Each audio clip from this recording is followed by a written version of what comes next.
Getting an SEO-friendly URL. Welcome back to this SEO podcast. Last episode, we covered the ins and outs of keywords, the different types, their importance, and some examples. This time, we're going to be going through the URL selection process. From domain name to structure functionality, what is an SEO-friendly URL? As with every aspect of SEO that's out there that we cover, there are several levels of depth that you can approach. You can always take 5 to 10 minutes to do some basic optimization that will leave you with a bit more traffic and a slightly higher ranking during indexing. And on the other hand, you can always spend hours on fine-tuning all of the details.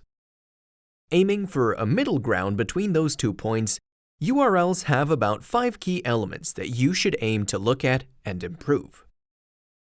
Keeping it easy to read, selecting an appropriate domain name, appropriate keyword use, establishing a solid structure, and an XML sitemap.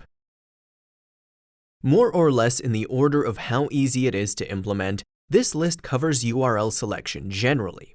The first thing to do, and is simply a rule to keep in mind, is to keep the URL easy to read.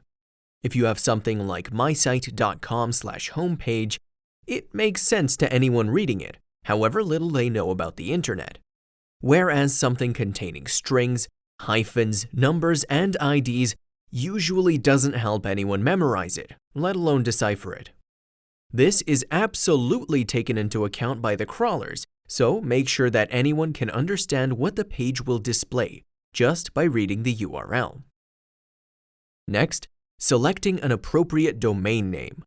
Your website will have a top-level domain, or TLD, which is the .com, .edu, .org, .io, and all of those endings. This comes after your domain name, so what your website is called. Both are important to consider. You should take some time and plan what the best top-level domain is for you. Keep in mind the context. Make sure you target the right market. A UK-based website would have a .co.uk address, and an organization like Wikipedia ends with .org. Appropriate keyword use boils down to adding one vital keyword to relevant pages so that the crawlers can prioritize those in rankings, after which the visitors can navigate back through the core site. Choosing a keyword with balanced traffic, including appropriately saturated content on the page, and structuring everything together appropriately is one of the most important parts of getting SEO-friendly URLs. Establishing a solid structure has several parts to it, making it logical, future-proofing your site structure, and avoiding dynamic URLs. Making your page structure logical and easy to follow for yourself and visitors keep the URLs consistent under the hierarchy that you establish for them. Future-proof the website by establishing a structure that will evolve with the years, so you won't have to suddenly restructure everything 2 to 3 years down the line.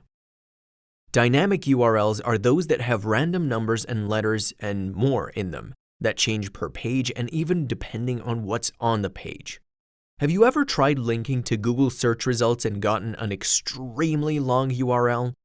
That and smaller versions with similar elements are dynamic URLs, which you can disable and control through the website settings, either through programming, which we will cover more next time, or through the website host manager.